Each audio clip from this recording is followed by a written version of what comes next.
ಹೇ everyone, ಸ್ನೇಹಿತರೆ, ವಸಂತ ಕಾಲ ಆರಂಭವಾಗ್ತಾ ಇದ್ದಂಗೆ ನಮ್ಮ ತೋಟದಲ್ಲಿ ಕಾಣಿಸ್ಕೊಂಡಿದ್ದು ಈ ಮುದ್ದಾದ ಗಿಡ. ವಸಂತ ಪಂಚಮಿಗೆ ಒಂದೆರಡು ದಿನ ಇದ್ದಂಗೆನೆ ಗಿಡ ಕಾಣಿಸ್ಕೊಳ್ತು.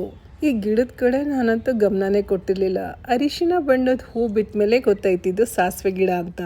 ಸುಮಾರು ದಿನ ಈ ಸುಂದರವಾದ ಹೂ ಗಿಡದಲ್ಲಿ ಹೀಗೆ ಇತ್ತು. ಒಂದಷ್ಟು ದಿನ ಆದ್ಮೇಲೆ ಇದ್ರೊಳಗೆ ಸೀಡ್ಸ್ ಎಲ್ಲ ಫಾರ್ಮ್ ಆಗಕ್ಕೆ ಶುರು ಆಯ್ತು. ಗಿಡದಲ್ಲಿ ಇದು ಚೆನ್ನಾಗಿ ಒಣಗ್ಲಿ ಅಂತ ಹಾಗೆ ಬಿಟ್ಟಿದೆ. ದಿನಾಗ್ಲೂ ಇದನ್ನ ಚೆಕ್ ಮಾಡ್ತಾ ಇದ್ದೆ, ಎಲ್ಲಿ ಜಾಸ್ತಿ ಒಣಗೋಗಿ ಇದ್ರ ಸೀಡ್ಸ್ ಎಲ್ಲ ಉದ್ರೋಗುತ್ತೆ ಅಂತ. ಫೈನಲಿ ಹೂವಿಂದ ಸೀಡ್ಸ್ ಫಾರ್ಮ್ ಆಗಕ್ಕೆ 44 ದಿನ ಬೇಕಾಯ್ತು. ಇವತ್ತು ಇದನ್ನ ಹಾರ್ವೆಸ್ಟ್ ಮಾಡ್ತಾ ಇದ್ದೀನಿ.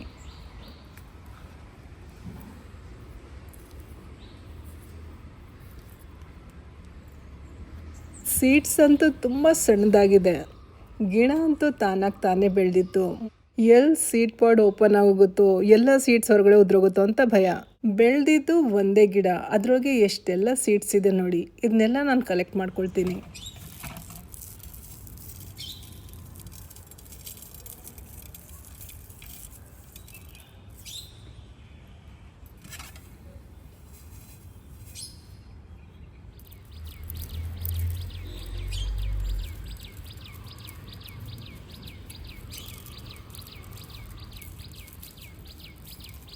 ಇಷ್ಟು ಸಾಸಿವೆ ಕಾಳುಗಳು ಸಿಕ್ಕಿದೆ ನೋಡಿ. ವಿಡಿಯೋ ಇಷ್ಟ ಆಗಿದ್ರಲ್ಲಿ ಲೈಕ್ ಮಾಡೋದು ಮರಿಬೇಡಿ. ಮತ್ತೆ ಸಿಗೋಣ ಇನ್ನೊಂದು ಒಳ್ಳೆ ವಿಡಿಯೋ ಜೊತೆ. ಅಲ್ಲಿವರೆಗೂ ಧನ್ಯವಾದಗಳು. Thank you. ನಮಸ್ಕಾರ.